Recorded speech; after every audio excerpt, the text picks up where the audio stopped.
our mission of powering people's passions and making their lives better is central to everything that we do. When you really think about our mission, our core mission is to really make sure that we are passionately serving others and that we're giving back and improving their lives, right?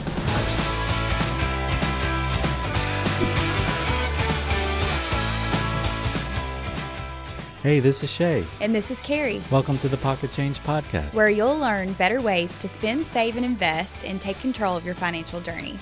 So, Carrie, we're wrapping up the year, and at Leaders, there's always a lot of activity, a lot of great things we're doing, and especially for one program we get to do every holiday season. That's right. So we love to talk about our project that we are involved in every year, the Leaders with Love. And that's one of my favorite things about working here at Leaders is that each department and branch gets to be a part of the selecting process of which nonprofit they're going to help each year. Yeah. It's a lot of fun. So we get together, we volunteer, we support nonprofits and different community organizations to give back and to make an impact. And so this episode will be all about the impact that we try to make each day, not just with the community, but with our members, and looking back on 2024 and how we'll impact in 2025. That's right. I'm looking forward to it. We're excited to welcome our guest, Todd Swims, President and CEO of Leaders Credit Union, to the podcast. Welcome to Pocket Change, Todd. Oh, wow. Listen, thank you. I'm excited to be here today. It's a great day. It is. Get to come back for the second time, right? Yeah, we're happy to have you back guest. on. Yeah. So can you tell us what makes Leaders Credit Union unique and different from others? Oh, that's an easy question. And there's so many answers, to be honest with you. As a nonprofit cooperative, one thing that I think is so special about Leaders is that we really keep the member at the heart of everything we do. It really is true. So I love that aspect of Leaders and being able to reinvest in the member and really make sure that their financial lives and their financial journey is where it needs to be. So that's a big piece of it. And I also think that with that, it allows us to be really a passionate, member-centric organization that really does the right thing for the right reasons. So, Todd, you've been at Leaders 34 years now. So what is something you're most proud of? Yeah, Shea, you were too? Yeah, exactly. You had to bring that up. I mean, 34 years, it's unbelievable. But, I will tell you, I think that Leaders has been extremely blessed with having really great talent here that has a heart and a passion for others. And so I think I'm really the most proud of our people. They genuinely care and they genuinely want to help folks solve problems as they kind of navigate through life in that financial journey. But I'm also really proud of the fact that we have been a very focused credit union on growing and to make sure that people all over West Tennessee really understand that there's an option, there's an alternative to banking, and hopefully they choose us. And at least that's the goal, right? That's right. That's right. So as we are nearing the end of the year, can you give us a little reflection on 2024 and the overall health of the credit union? Yeah, Leaders has been, we've experienced such growth over the last 10 years, but this past year has been very much the same. We've had a lot of great growth. We have members now that total over 80,000 members in West Tennessee, which is just incredible. That's great. I think the health of any organization is always measured by several things. One of those is really strong financial performance and balance sheet management. But more than that, I think that what I'm most proud of as far as reflecting on this past year is really that we have had so many new people come to Leaders, so many families over West Tennessee that have chosen Leaders as really their place to do banking and to develop a financial relationship with. I think I was looking at some numbers just the other day, and so far this year, and this would be through October, we actually have had over 5,000 people to come, new folks, new families to actually join Leaders. So that's kind of nice. That's exciting. They saw something that was relevant in their life, that they would choose us, choose us first. And so recently you were named Best Banker by VIP Jackson Magazine. So tell us what that means to you. Well, not so sure that I deserve it, okay? I just want to say that up front. But I will tell you that maybe it's a reflection of really a shared honor with other folks here at Leaders. We have such great financial champions that are always ready to do the right thing. I think so many times that at the heart of what we do and what I feel like we should do every day is to really stand in the gap for our members and to really make sure that whether it's an opportunity that is before our members, that we make sure that we help them navigate through that opportunity the most productively and with the best outcome. And then there's always those challenges, right? Mm-hmm. Life throws you a curveball occasionally, mm-hmm. right? And we have to make sure that as bankers and as financial champions that we are helping those folks navigate through those difficult times with really better solutions, right? And really the most affordable solutions to be able to do that and do it well. So we know with this time of year, our financial champions give back to our communities with our annual Leaders with Love project. So why do you feel that it's important that we give back to our community in this way?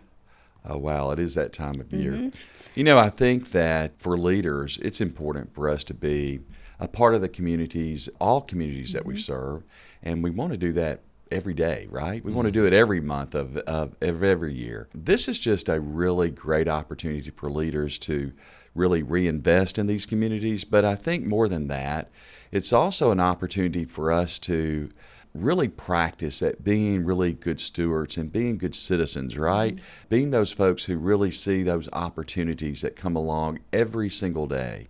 As we kind of navigate through life, my belief is that the opportunities that God puts before us are unique, and they really are special, and they are those opportunities that we should act upon always, right? But with the Leaders with Love project at this time of year, it really allows us to kind of practice, exercise that, right?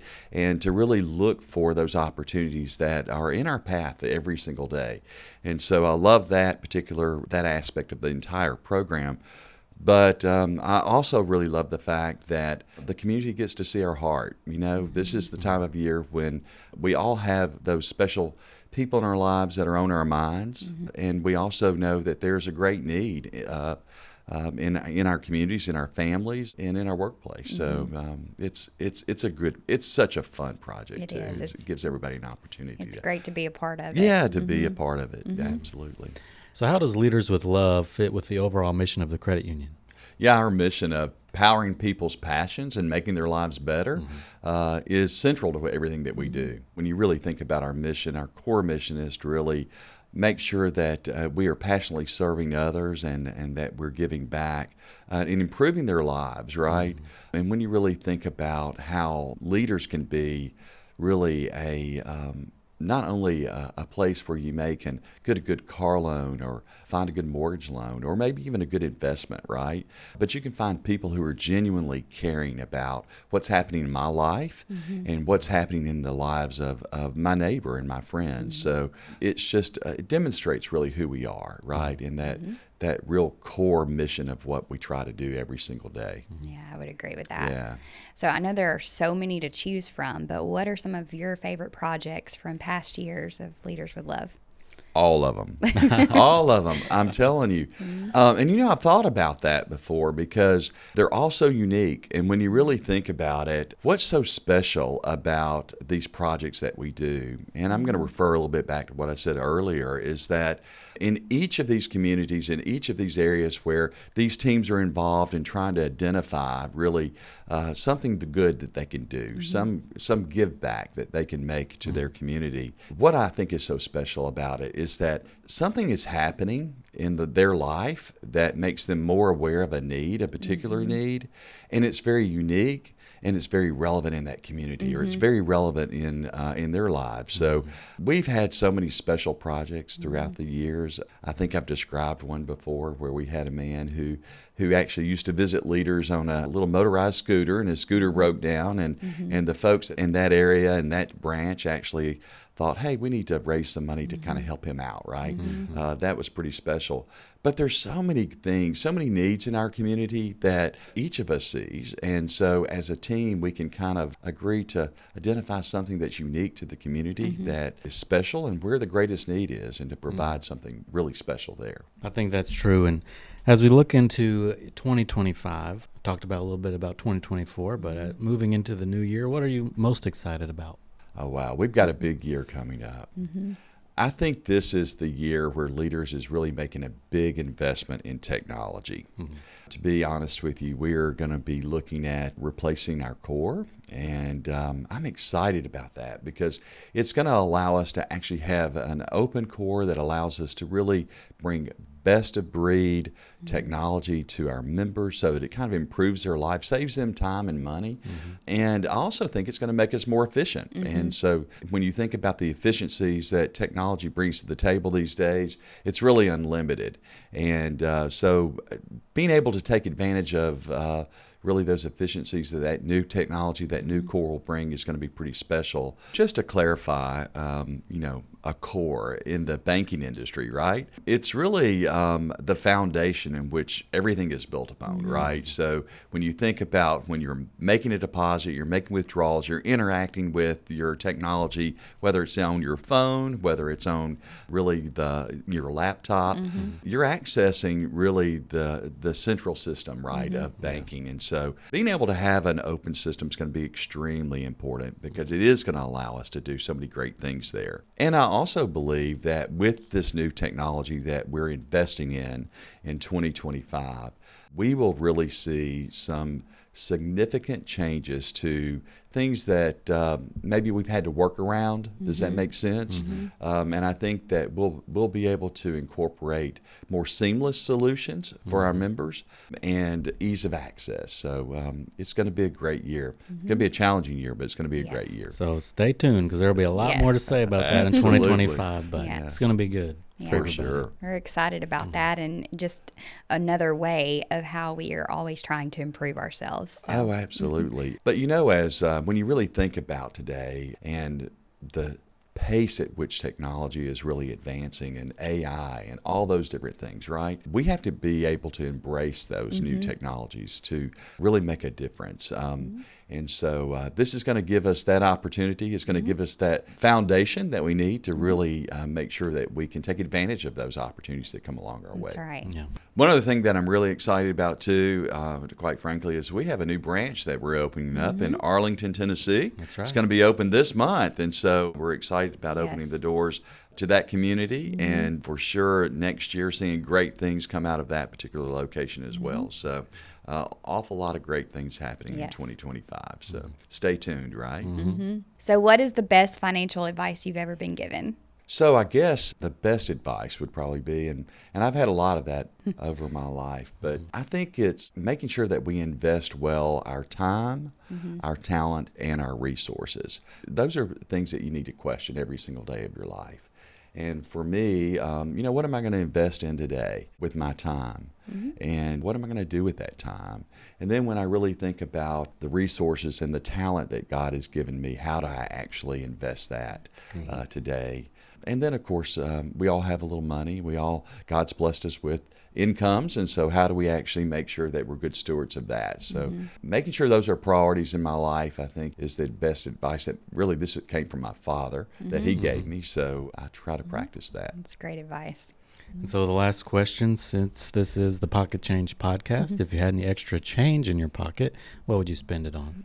Yeah, Shea, how much change are we talking about? I'm talking just, just the quarters, dimes, nickels, and pennies. Yeah, right. Well, I think what I would do with it is look for an opportunity to make somebody's day, right? And maybe give it away. There's always somebody in front of you that you can do a little something for and make their day. So that's what I would do. Pay it forward. Yeah, pay it forward. Absolutely. Good. That's great. Well, thank you, Todd, for being a guest on the Pocket Change podcast today. We enjoyed having you. Thank you very much. Enjoyed it so much. Thanks for tuning in to the Pocket Change podcast. Be sure to rate, review, and subscribe, and check out our full episodes on YouTube. The Pocket Change podcast was brought to you by Leaders Credit Union, where we power your passion and make lives better. Cha-ching! Leaders is federally insured by the NCUA Equal Housing Lender. Learn more at leaderscu.com.